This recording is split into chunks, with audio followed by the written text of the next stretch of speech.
On today's episode, the Chicago Blackhawks split their weekend back-to-back with the St. Louis Blues and the Los Angeles Kings. Although picking up a win over the Blues sure made it feel like it was a winning weekend. I'll break down both games and some roster moves that the Blackhawks recently made right here on Locked On Blackhawks. You're Locked On Blackhawks, your daily podcast on the Chicago Blackhawks. Part of the Locked On Podcast Network, your team every day.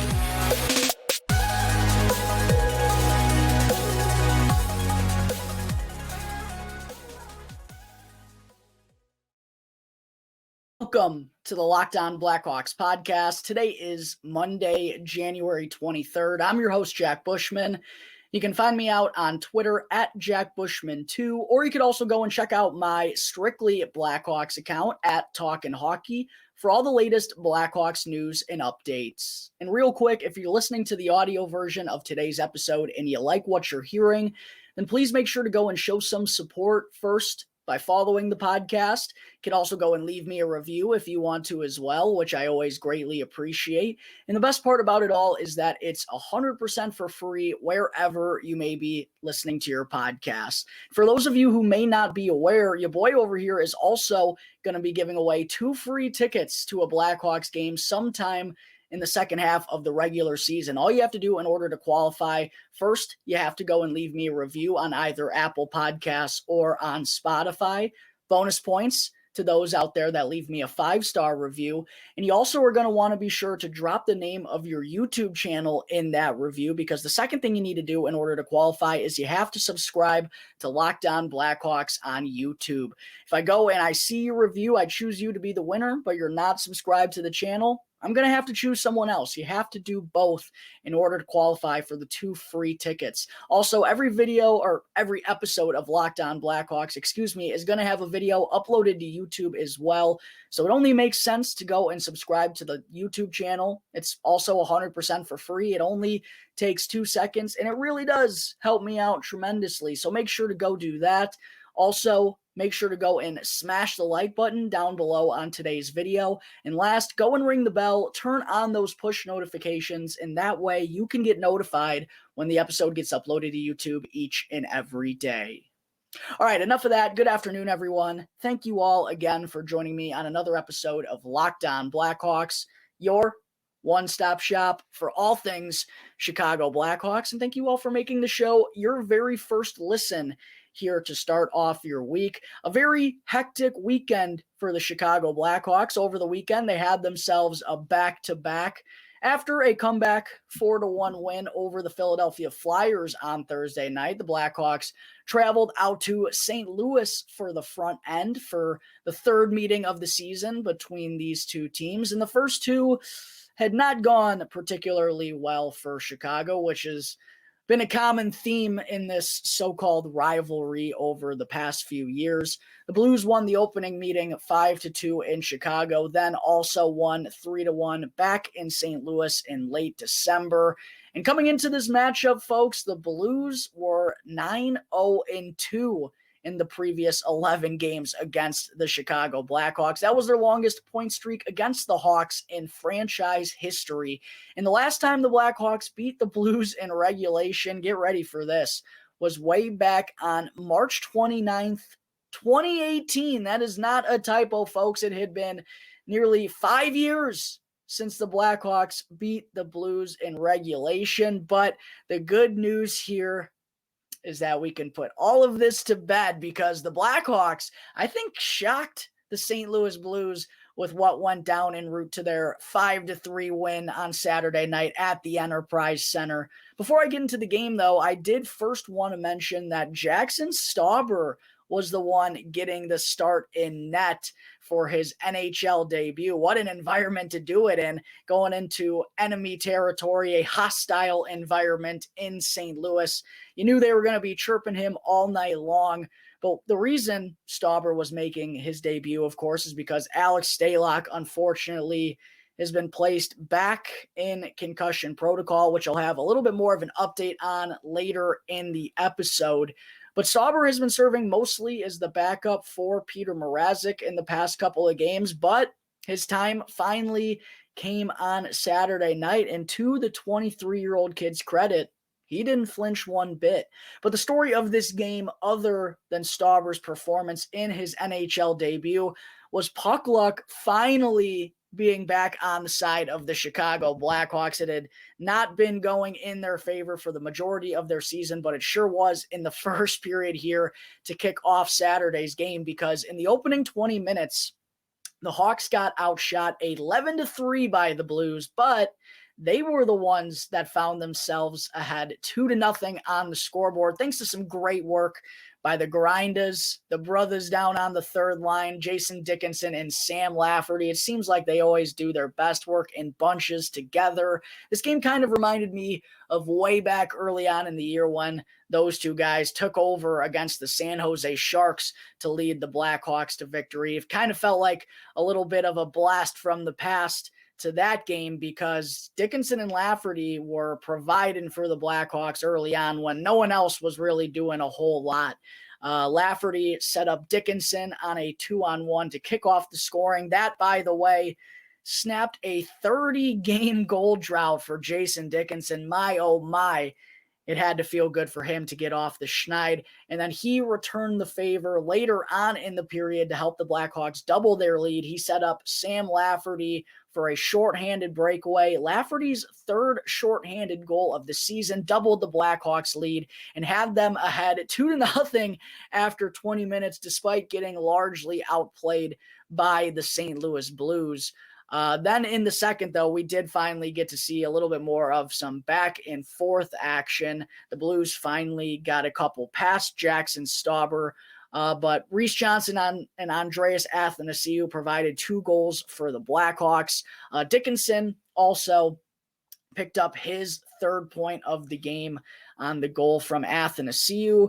I forgot to mention earlier, Seth Jones also extended his point streak with an early assist on Dickinson's goal. The Blackhawks offense came to life despite having a limited amount of shots on goal. And after Athanasiou's goal, the Blues ended up pulling Jordan Binnington. He let the whole team down. How about these numbers from Jordan Binnington on Saturday night? He stopped just 3 of the 7 shots that he faced. Always fun to see him getting pulled. He had been getting the better of the Blackhawks, to his credit for the last couple of seasons. It felt like every time he faced up against the Hawks, he was on his A game, but that certainly wasn't the case here on Saturday night. Pretty disappointing for St. Louis, because they really played well in this game and, probably deserved to win had they just gotten good goaltending out of their starter. That didn't happen. Binnington's night came to an end early, which you love to see. Again, 3 saves on 7 shots faced for Jordan Binnington. The Blackhawks were in control at that point, although the Blues would go on to make this thing a little bit interesting. Ivan Barbashev cut the deficit to 4-2 before the end of the second period, and then former Hawk Nick Leddy actually cut the deficit to 1 midway in the third period, but Max Domi in the top line of the Blackhawks responded with the dagger late. A nice shot by Domi, and the Blackhawks finally snap the regulation streak against the Blues and pick up a big-time 5-3 victory on Saturday night. Jason Dickinson had to be the first star of the game, snapping his 30-game goal drought and a 3-point night. His good buddy Sam Lafferty added 2 points as well. And how about Jackson Stauber? A 29-save victory in his NHL debut, becoming the first Blackhawks netminder to earn a win in their debut since Colin Delia. And the Blackhawks win for the 6th time in a 7-game stretch. How about that? Kind of interesting time to do that, but don't you worry, Blackhawks fans. Fret not. The tank got back on track with the effort we saw on Sunday against the Los Angeles Kings. I'll talk about that, as well as some injury updates in the latest roster transactions that the Blackhawks made just a moment ago here in a moment. But first, I got to talk to you all about Athletic Greens and their new AG1 product, because with just 1 scoop of AG1, you're absorbing 75 high-quality vitamins, minerals, probiotics, and more to help you start your day. And I try and get this 1 scoop in every single morning, folks. I had it before I recorded the show today. It really just gives me that extra boost that I need to get my day started. And listen to this special blend of ingredients. It truly is incredible. It supports your gut health, your nervous system, your immune system, your energy, your recovery, your focus, and even your aging. And Athletic Greens was first created when the founder themselves experienced a ton of gut issues and ended up on a complicated supplement routine in order to recover. That used to cost them over $100 per day. But now, Athletic Greens has created both an optimal and an affordable nutrition routine that'll cost you less than $3 per day, which is just such a cheap and easy way to invest in both your health and your body. And to make it easy, Athletic Greens is going to give you a free 1-year supply of immune-supporting vitamin D and 5 free travel packs with your first purchase. All you got to do is go and visit athleticgreens.com/NHL Network right now. Again, that is athleticgreens.com/NHL Network. Go check it out to take ownership over your health and to pick up the ultimate daily nutritional insurance.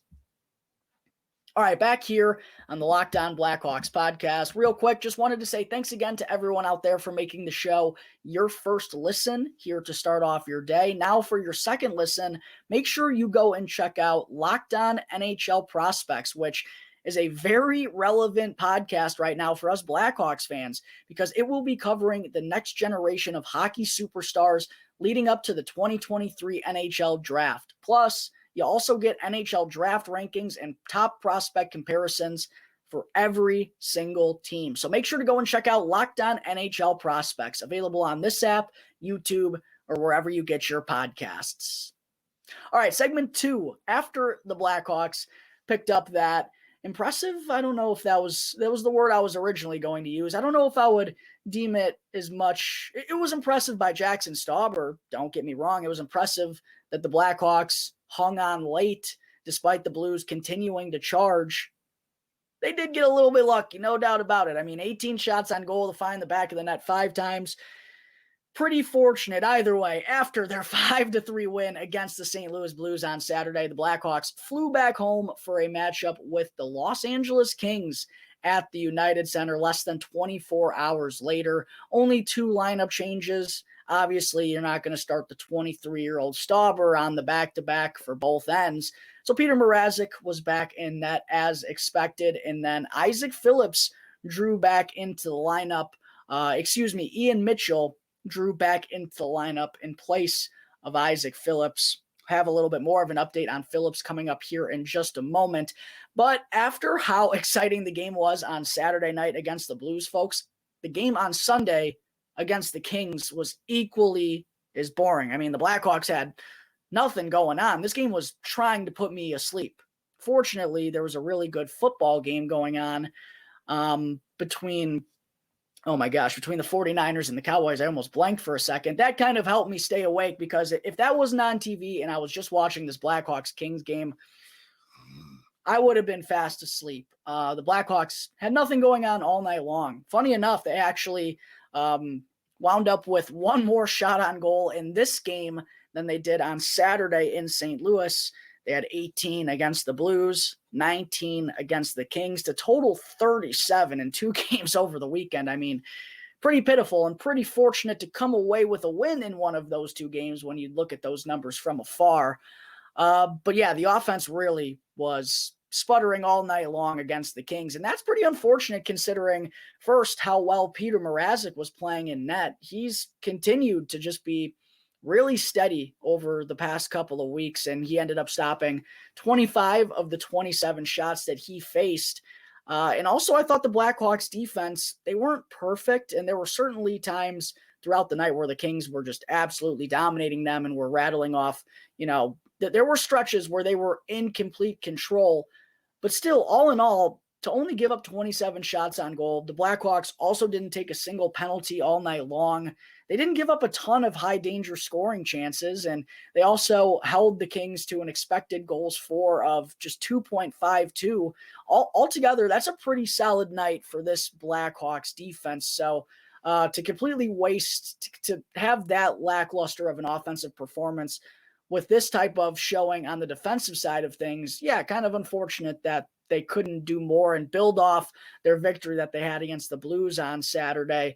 But yeah, they just had they were on empty, it looked like, for most of this game. I don't know if the travel or the night before against St. Louis took it out of them or what, but the Blackhawks just didn't have it against the Kings. I think they had 3 shots on goal in the opening 20 minutes. I know they had 12 shots on goal with 10 minutes to go in the game. I mean, 12 shots on goal through 50 minutes is absolutely putrid. They did go on to tally 7 in those final 10 minutes out of desperation, but they still, again, just didn't have much of anything going on all night long. I think they created 4 high danger scoring chances of their own at even strength, and neither of their power play opportunities were all that impressive. So offensively, pretty much a dud for the Blackhawks. They did, although, avoid getting shut out for the 7th time this season, thanks to Ian Mitchell netting his first goal of the season with a wrister, which had to feel good for him. Nice to finally see Ian Mitchell put one in the back of the net and contribute offensively. Although on the defensive side of things, it was probably one of his worst games since he's been up in the NHL since the beginning of December. He was on the ice for both Kings goals against. By the way, both of them came from Jarrett Anderson-Dolan. But Mitchell also just had a couple of bad turnovers and a couple of instances where he looked like he was just a little bit unsure of what he was or what he should be doing out there. There was a 2-on-1 where he tried to take away the passing lane, didn't end up doing anything. The pass still easily got over. I don't know. Just not a really sound night defensively for Ian Mitchell. And again, that's kind of unfortunate because, he was the only one who scored a goal for the Blackhawks in this game. But considering how poor he played defensively, I don't think it's crazy to say that he's probably going to be scratched again on Tuesday when the Blackhawks take on the Vancouver Canucks. But yeah, stinker by the Blackhawks offensively. They did show some life late, but ultimately, 19 shots on goal on Phoenix Copley. When you get a goalie like that, an opportunity to go against that, you got to take advantage more. They didn't. The Blackhawks end up falling 2-1 to the Los Angeles Kings as they try to get the tank back on track. Taking a look at the Connor Bedard standings here real quick, the Blackhawks now sit at 14-27-4 through 45 games this season with 32 points. That has them just ahead of both the Anaheim Ducks and the Columbus Blue Jackets at the moment. And they are starting to creep up on the Arizona Coyotes. So just one thing to consider if you're the Blackhawks front office. They've now won 6 of the last 8 games. They got games in hand and are ahead of Anaheim and Columbus right now. But I will say this, Blackhawks fans, deep breaths. There's still basically a whole second half of hockey to be played. Don't get me wrong. Would I love to have a 25% chance of landing Connor Bedard? You bet your rear end I would. At the end of the day, though, it is all going to come down to a lottery. And the Blackhawks are still right there. They're still right there. I think we all know that losses are going to come, especially when this team starts trading some folks. So I don't think we should be freaking out with this much time left in the season. Deep breaths, Blackhawks fans. But before I move on, I did want to be sure to mention that just 30 minutes ago, just before I hopped on, again, I'm starting to get good at this. I had a feeling the Blackhawks were going to make a roster move here as, unfortunately, in last night's game against the Kings, Tyler Johnson suffered another lower body injury. He was forced to exit the game and did not play in the final 2 periods. And after the game, he was spotted in a walking boot. He has been diagnosed with a left ankle injury, something that's given him problems on a couple of different occasions so far this year. And man, just Tyler Johnson. He's been playing really good hockey here as of late, too. That's what is a bummer about it. And early on in the season when he got hurt, he was playing really good hockey. Just hasn't been able to stay healthy in his Blackhawks tenure so far. Really unfortunate to see him in a walking boot once again. Just this morning, the Blackhawks placed Tyler Johnson on injured reserve, and they made a couple roster moves. I think some folks out there were wondering, could Lukas Reichel be getting called back up to the NHL with a top 6 spot opening up? Tyler Johnson had been playing on the top line with Max Domi and Patrick Kane. Looks like the Blackhawks have been wanting to play Lukas Reichel on the wing, maybe at the NHL level. They're still giving him time as the center spot down in Rockford, but Just talked with Charlie Roumeliotis recently about how he thinks Lukas Reichel is probably going to be a winger at the NHL level. There's a spot open for him on the wing. It felt like a good spot for the Blackhawks to recall Lukas Reichel, but to be fair, I don't think they want to be calling him up, sending him up and down. They don't want to be moving him back and forth. They clearly like and value what they have going on down in Rockford right now. And also, they've been winning a lot recently. And if you all remember, not so long ago, Lukas Reichel was a big part of that, helping the Blackhawks beat Arizona, beat Calgary. The front office, I think we got to kind of start putting a halt to this winning stuff. It is fun, no doubt about it. Winning is fun. We got to work on winning a little bit less than we are right now, just a little bit. And Lukas Reichel would undoubtedly be helping this Blackhawks offense. So no, I was not surprised to see the Blackhawks go in a different direction. They have placed Tyler Johnson on IR, and with Boris Kachuk being the only extra forward going into Sunday's game against the Kings, Jujhar Khaira is still on LTIR with a back injury. No timetable for his return right now. That left the Blackhawks with only 12 healthy forwards, so pretty good feeling that someone was getting called up, and that wound up being Luke Philp, getting his first NHL action with the Blackhawks this season. 5'10", 181-pound, 27-year-old forward, having a really productive season with Rockford. He's got 30 points, 14 goals, and 16 assists in 31 AHL games so far this season.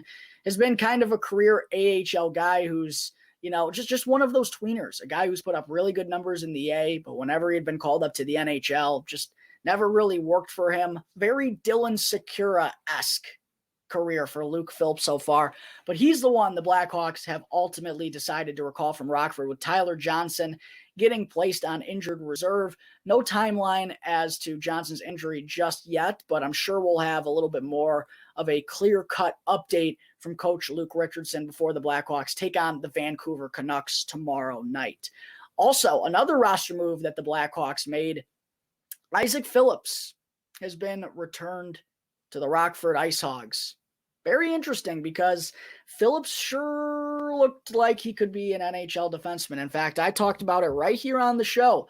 Isaac Phillips has been really strong, and I definitely think he's been better than both Caleb Jones and Ian Mitchell this season. Isaac Phillips looks the part and plays the part. He's a physical, rugged, defensive defenseman who I think has been a little bit more aggressive in this stint. We heard Luke Richardson talk right when Phillips was called up about how he'd like to see him be more aggressive and rugged and just kind of play with that intensity. He felt like Phillips was almost too nice of a kid. I definitely think Phillips had kind of grown into his own more in this stint and really was starting to become a reliable guy. There were still, as a youngster, he's still very young. There were still some breakdowns that he would have, but I certainly felt he was getting more and more comfortable. He had regularly been starting to chip in offensively and rack up some assists. He had a beautiful first NHL goal as well. But there was the debate over, Ian Mitchell was getting into the lineup and he was the one being the odd man out, which, by the way, makes absolutely no sense. In an ideal world, Jack Johnson should be getting traded here sometime soon, realistically. His days should be numbered in a Blackhawks sweater. At least that's how I feel. I don't get why Jack Johnson just can't sit. Why can't he sit? I genuinely don't get it. We should have been playing Isaac Phillips and Ian Mitchell at the same time, with either Caleb Jones or Jack Johnson sitting, preferably Jack Johnson. He's not been good this year. I'm sorry to say it. Just calling a spade here.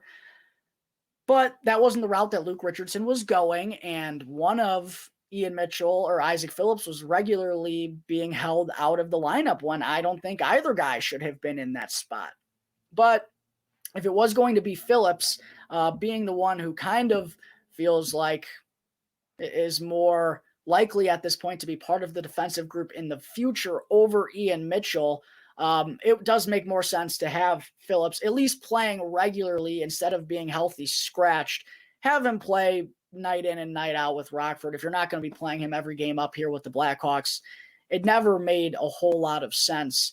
But interestingly enough, with Phillips going down, the Blackhawks have decided to recall Philip Roos from the Rockford Ice Hogs. Remember him? Spent the first 20, 25 games or so up in the NHL with the Blackhawks, scored his first NHL goal and added 2 assists in 15 games. And with Roos being a little bit older and kind of in the same boat as Isaac Phillips, honestly, I think both guys have shown flashes at times.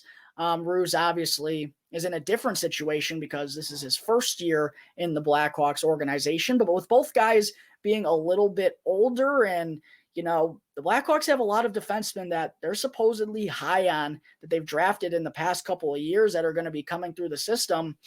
It's tough to see exactly where guys like Philip Roos and Ian Mitchell fit into that. But again, those are the guys that I think you'd rather be scratching at the NHL level rather than playing every day in Rockford. I don't really think Ian Mitchell has much left to prove at the AHL level. And Philip Roos probably could be there and probably could be playing, a little bit more regularly. But I also don't think, again, if it's between Phillips or Roos, who would you like playing on a nightly basis? You're going to choose Isaac Phillips if you're the Blackhawks because you really feel confident that he's going to be a difference maker one day, whereas Philip Roos, the jury is still kind of out on him. So a couple of interesting roster moves that the Blackhawks made just this morning with Tyler Johnson getting placed on injured reserve and Isaac Phillips getting sent back down to Rockford. I also wanted to provide a quick update on Alex Stalock, who last week at practice suffered another concussion and has been placed in concussion protocol after a collision in practice. That's, what led to Stauber's NHL debut, as I already mentioned. But for Stalock, it sounds like we're not going to be seeing him at all during this 3-game road trip out west, and he's not going to be traveling with the team. I think the Blackhawks are going to be shutting him down until after the NHL All-Star break. But really unfortunate for Stalock. Not only was he playing incredibly well and had proven himself to be the starter here for the Blackhawks, but he was also doing it in such entertaining fashion. The guy was having fun night in and night out. The Blackhawks enjoyed playing with him. And because of his solid play, he was also kind of getting some interest in the trade market potentially as well. But now with another lingering concussion on top of his injury history already, probably seems a little bit unlikely that Alex Stalock is going to be dealt. But another goaltender injury for the Blackhawks just happened way too often here in the first half of the regular season. Hopefully this one doesn't keep Stalock out for as long as it did last time, and he can get back in between the pipes here sometime soon. All right, there are the latest updates that the Blackhawks are dealing with right now, the latest injury updates, I should say, and the latest roster transactions. Coming up in just a minute, I will get into our weekly Mailbag Monday fan segment, where I answer a question from a couple of lucky listeners right here on Locked On Blackhawks. But first, I need to talk to you all about FanDuel. The NFL playoffs, are here, and we're really excited about our new sports betting partner for Locked On because they're the #1 sportsbook in America, FanDuel. And if you're new to FanDuel, that's even better because they have so many great features that make betting on sports fun and easy. New customers, join today to get started with $150 in free bets guaranteed when you place your first $5 bet. All you have to do is sign up at FanDuel.com/lockedon. FanDuel has all your favorite bets from the money line to point spreads to player props. Plus, you can even combine your bets for a chance at a bigger payout with the same game parlay feature, all on an app that's safe, secure, and super easy to use. So football fans, don't miss out. Place your first $5 bet to get $150 in free bets, win or lose, at FanDuel.com/lockedon. Make every moment more with FanDuel, the official sportsbook partner of the NFL. All right, before I wrap up the show for today, folks, can't forget about our weekly Mailbag Monday fan segment, of course, where I answer a question from a couple of lucky listeners right here on Locked On Blackhawks. By the way, just wanted to say thank you to everyone out there for reaching out with their questions this week. I saw a nice increase in the amount of questions that I got. Let's make sure to keep that up. If you're still tuning into the episode, either drop a comment down below on YouTube, go and DM me, any one of my channels, email lockedonblackhawks@gmail.com. Reach out with your question. I promise I'll answer them right here live on the show. While you're doing that, make sure to smash the like button and also make sure to hit that subscribe button. It really does help me out. First question I wanted to answer today comes from Tim Adams on Twitter, who asked kind of a relevant question to what I just answered. I had this prepped out prior to the Blackhawks roster moves this morning, so I apologize, Tim. Things have changed a little bit, but he asked, why does Luke keep switching out Isaac Phillips and Ian Mitchell? I would rather see both play than Caleb Jones. Honestly, Caleb Jones is kind of in the same situation as Ian Mitchell. I'd rather see Isaac Phillips play than both of those guys. Obviously, Phillips is now back in Rockford right now, but the hypothetical here, Jack Johnson should have been sitting. Listen, Jack Johnson can play every now and then. That's fine. But to play 45 of 45 this season, does anyone else think that's a little bit ridiculous? I do. I just don't understand it. In an ideal world where I'm the head coach of the Chicago Blackhawks, I'm having Jake McCabe and Seth Jones as my top D pairing. I'm having Isaac Phillips and Connor Murphy as my second pairing, and then I'm leaving Caleb Jones and Ian Mitchell as a more offensive-minded third pairing that's probably not going to play a ton defensively, but in offensive face-off situations, that's where I'm going to be using them. Isaac Phillips and Connor Murphy, shutdown guys. That's the way I'd be handling this Blackhawks defense. If I was head coach, I don't have the resume or the luxury to be doing that. I don't agree with Luke Richardson, how he's handled this situation, but, you know, who am I to be telling him that he's doing the wrong thing here? Maybe he's getting whispers from the front office on how to handle Ian Mitchell. I don't know. Sure seems like the Blackhawks have their mind made up on him already. I would be a little bit more hesitant just because of I've seen Gustav Forsling turn into a really good defenseman for the Florida Panthers. I think Ian Mitchell has a lot of interestingly similar qualities and has been handled pretty much the same in his early career. So I'd be a little hesitant, especially with Ian Mitchell being a restricted free agent. I'd be having him more in the lineup more frequently, but I am interested to see if there is going to be a trade coming up here in the next couple of months involving him. Second question I wanted to answer today comes from Cooper W on Instagram, who asked, point blank here, which players are getting traded and which ones aren't at the deadline? I think Andreas Athanasiou is going to get traded for sure. Sam Lafferty is going to be an interesting one. I'd hate to see Sam Lafferty go, but with the way that he's been playing in the past month on a very friendly contract, I could see it. Max Domi, I do think is going to get traded. He's been playing really well. I feel like someone is going to offer a second round pick. The Blackhawks are going to say, hey, we want you around. We just have to take these assets. We'll go and give you a contract offer in the offseason. Go and try to get your ring. I think Max Domi is probably going to get traded. I don't think Jake McCabe is going to get traded unless someone's offering a really good deal. It would have to be a first-round pick, I think, at this point. Jake McCabe's been awesome and a good first-round pick, too. I don't know. It's interesting. This is really putting me on the spot. I'm just going Andreas Athanasiou, Max Domi. I think those two are going to get traded.